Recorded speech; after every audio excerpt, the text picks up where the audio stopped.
लेकिन समाजवादी पार्टी अपनी गुंडई अराजकता माफियागिरी से बाज नहीं आ रही है। बीजेपी ये चुनाव वोट से नहीं खोट से जीतना चाह रही है। गुंडे माफिया मवाली लुच्चे लफंगे इवन दिन में रेपिस्ट जो हैं, जिन्होंने वोटर आईडी कार्ड उनका छीन लिया है और अंदर खुली वोट डलवा रहे हैं। यूपी के उपचुनावों का सबसे सटीक आकलन, सारे एग्जिट पोल्स आपने देख लिए, अब पोल्स ऑफ पोल्स देखिए।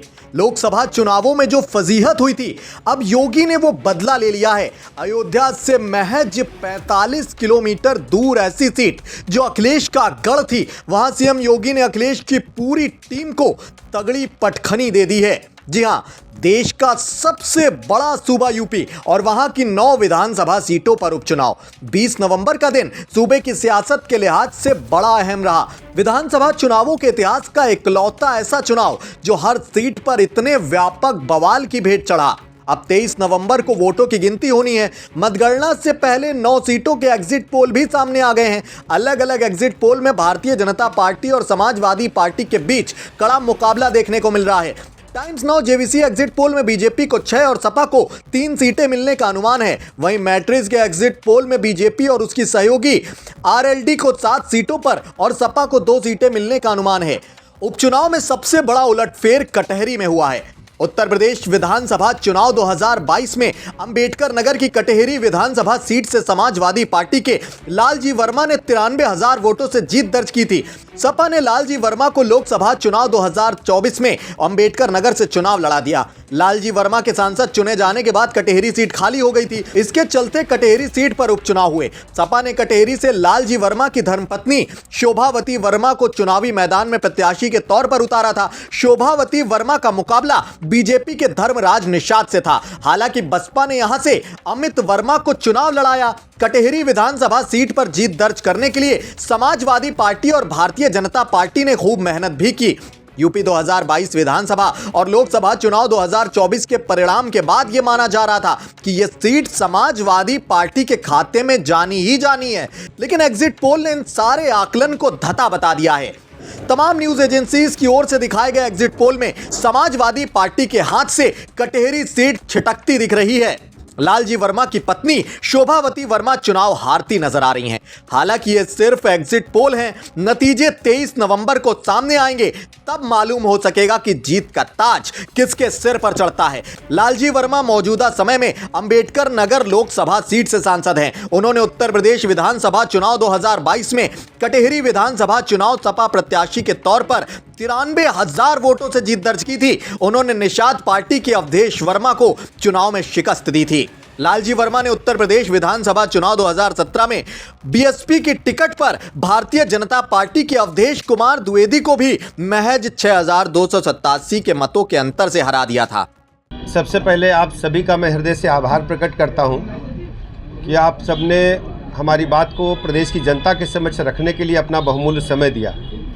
आज आपको अचानक हमने इसलिए कष्ट दिया कि उत्तर प्रदेश में 9 सीटों पर विधानसभा का उपचुनाव, लेकिन समाजवादी पार्टी अपनी गुंडई अराजकता माफियागिरी से बाज नहीं आ रही है। प्रातः काल से ही हम देख रहे हैं, लगातार इस प्रकार के समाचार प्राप्त हो रहे हैं कि समाजवादी पार्टी के गुंडे माफिया मवाली तत्व आम जनता को धमका रहे हैं और धमकाने के साथ ही एक बहुत बड़ा कुकृत्य देश की जनता को शर्मसार करने वाला समाजवादी पार्टी के समर्थित गुंडों ने किया है, अपराधियों ने किया है। मैनपुरी जनपद की करहल विधानसभा के उपचुनाव में कल एक दलित बेटी को जिस ढंग से समाजवादी पार्टी के समर्थक उसको घर से मोटरसाइकिल पर बैठा करके ले गए, बाद में उसकी डेड बॉडी मिली है, वो भी बोरे में बंद डेड बॉडी मिली है। वो दलित परिवार की बेटी है। दलित परिवार की बेटी के साथ जिस ढंग से अत्याचार अनाचार हुआ है, आज हम कह सकते हैं जो प्रदेश की जनता ने समाजवादी पार्टी के कुकृत्यों की सजा उन्हें दी है, हमेशा उनको इस बात के लिए आरोप उन पर लगते रहे हैं कि हत्यारों को, अपराधियों को प्रमोट करती है। और कल की जो घटना है वो पूरी तरह से मैं कह सकता हूं कि सच साबित हुई है। समाजवादी पार्टी के लोगों ने जिस ढंग से दलित बेटी को अपने घर से ले जाकर के उसकी हत्या कर दी केवल इस बात पर कि वो भारतीय जनता पार्टी को वोट देना चाहती थी। माननीय प्रधानमंत्री नरेंद्र मोदी जी ने जो उनको आवास दिया है, कॉलोनी दी है, उस कारण वो साफ साफ कहना था उस बेटी का। प्रशांत यादव जी को उन्होंने कहा, प्रशांत यादव नाम का शख्स जो लेकर के बेटी को गया, बेटी ने कहा प्रशांत यादव से कि हम वोट करेंगे तो हम भारतीय जनता पार्टी को करेंगे, कमल के फूल पर वोट करेंगे, और कमल के फूल को वोट इसलिए देंगे कि हमें कॉलोनी मिली है। माननीय मोदी जी की कॉलोनी मिलने के कारण, माननीय मोदी जी की गरीब कल्याण योजनाओं से प्रभावित होकर यदि कोई दलित परिवार, प्रदेश का आम नागरिक यदि भारतीय जनता पार्टी को वोट देना चाहता है, उसकी हत्या करने का काम, ऐसा जघन्य अपराध करने का काम करेंगे। ये कहने को ये केवल पीडीए चिल्लाते हैं, पूरी तरह से केवल ये एक परिवार की पार्टी है। इनको पिछड़े समाज से कोई लेना देना नहीं है, दलित समाज से कोई लेना देना नहीं है। आप सब जानते हैं, चाहे करहल की घटना जो कल की है उसका हम आपके समक्ष हम विवरण रखे हैं, चाहे कन्नौज की घटना हो जिसमें इनके बड़े एक यादव नेता थे, उन्होंने पिछड़े समाज की बेटी के साथ कुकृत्य करने का काम किया। इसी प्रकार अयोध्या में जिस ढंग से कुकृत्य इनके ही समाजवादी पार्टी के नेताओं ने एक बेटी के साथ किया, पूरी तरह से हम कह सकते हैं कि समाजवादी पार्टी गुंडे, माफिया, मवाली, लुच्चे, लफंगे, इवन देन में रेपिस्ट जो हैं, जो उनके समाजवादी पार्टी के नेताओं के आशीर्वाद से पलते और बढ़ते हैं, और इनको जब जब प्रदेश में ताकत मिली, सत्ता मिली है, ये पावर में आए हैं, हमेशा इन्होंने अपराधियों को आगे बढ़ाने का काम किया है। लगता यह है कि चुनाव आयोग की इंद्रियां काम नहीं कर रही हैं, न उसे दिखाई दे रहा है न सुनाई दे रहा है। इतनी शिकायतों के बाद लगता है चुनाव आयोग की इंद्रियां काम नहीं कर रही हैं, न उसे दिखाई दे रहा है न सुनाई। बीजेपी ये चुनाव वोट से नहीं खोट से जीतना चाह रही है। भारतीय जनता पार्टी ये उपचुनाव वोट से नहीं खोट से जीतना चाहती है। भाजपा हार के डर से प्रशासन पर बेईमानी करने का दबाव बना रही है। भारतीय जनता पार्टी हार के डर से पूरे प्रशासन पर दबाव बना रही है कि अधिकारी बेईमानी करें। मैं अपने मतदाताओं से अपील करूंगा, डटे रहें और वोट डालकर ही आएं। मैं एक बार फिर अपने सभी मतदाताओं से कहूंगा, मैं अपील करना चाहता हूं उनसे, एक बार नहीं कई बार जाएं, डटे रहें और वोट डाल करके आए। जो हमें अधिकार मिला है वोट डालने का, उसको जरूर वोट डालें। और कल भी चुनाव आयोग ने उत्तर प्रदेश के समाजवादी पार्टी की शिकायत पर यह बात कही गई थी, और चुनाव आयोग ने कहा है कि पुलिस कहीं भी रोक नहीं सकती, जांच नहीं कर सकती है, कार्ड नहीं देख सकती है, वो भी कागज आप दिखाइए। लेकिन पूरी तरीके से आप सब जानते हो, जो वीडियोस आ रहे हैं, जो आपके चैनलों पे चल रहे हैं या यूट्यूबर्स भेज रहे हैं, ये चुनाव आयोग ने निर्देश दिए हैं कि पुलिस कहीं भी चेक नहीं कर सकती आईडी। भाजपा इन उपचुनावों के लिए इतनी बेईमानी कर रही है क्योंकि इसे जनता भी हरा रही है और उसके अपने लोग भी हरा रहे हैं। ये बेईमानी पे इसलिए उतर आए हैं कि जनता तो है ही खिलाफ, इनके अपने लोग भी इनके खिलाफ हैं, दिल्ली और डिप्टी दोनों इनके खिलाफ हैं। दिल्ली और इनके डिप्टी और बहुत सारे ऐसे साथी हैं जो इनके खिलाफ हैं। ये इसलिए हिले हुए हैं क्योंकि इनका सिंहासन हिल गया है, इनका सिंहासन हिल रहा है।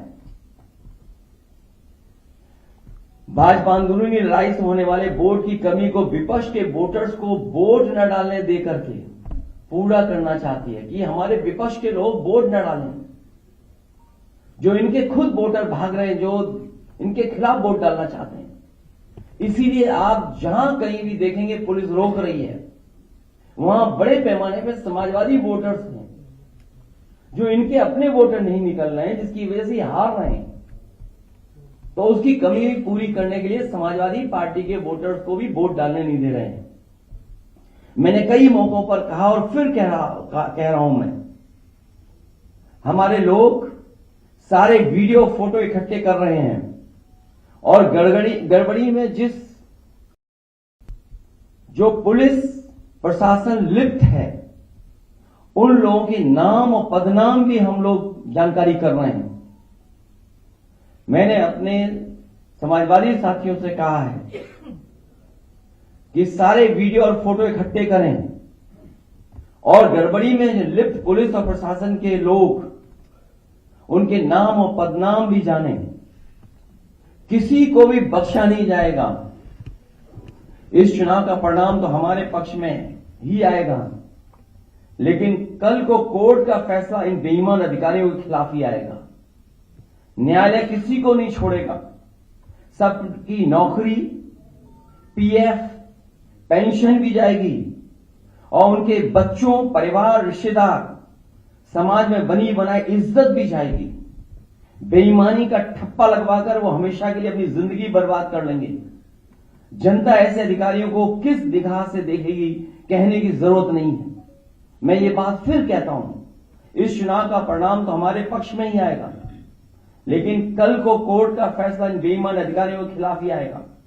न्यायालय किसी को नहीं छोड़ेगा। सबकी नौकरी, पीएफ, पेंशन भी जाएगी और उनके बच्चे, परिवार, रिश्तेदार, समाज में बनी बनाई इज्जत भी जाएगी। बेईमानी का ठप्पा लगवाकर वो हमेशा के लिए अपनी जिंदगी बर्बाद कर लेंगे।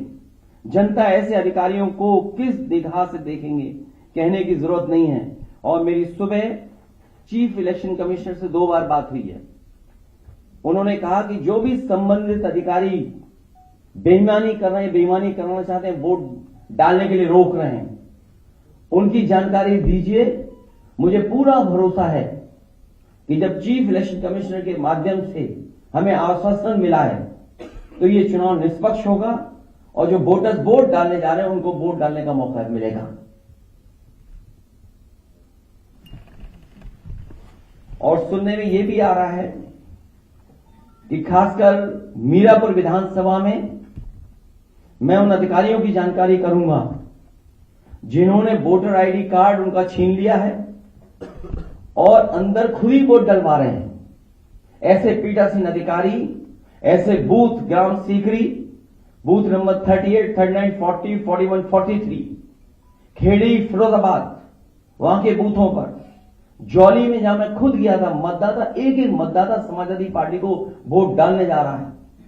बूथ नंबर 141, 142, 143, 146, 155, इन पर जो पीठासीन अधिकारी या जो बैठे हैं, हम लोग नोट करके रखेंगे कि जिस तरह का वो व्यवहार कर रहे हैं, कानून के हिसाब से इनके खिलाफ कार्रवाई होगी।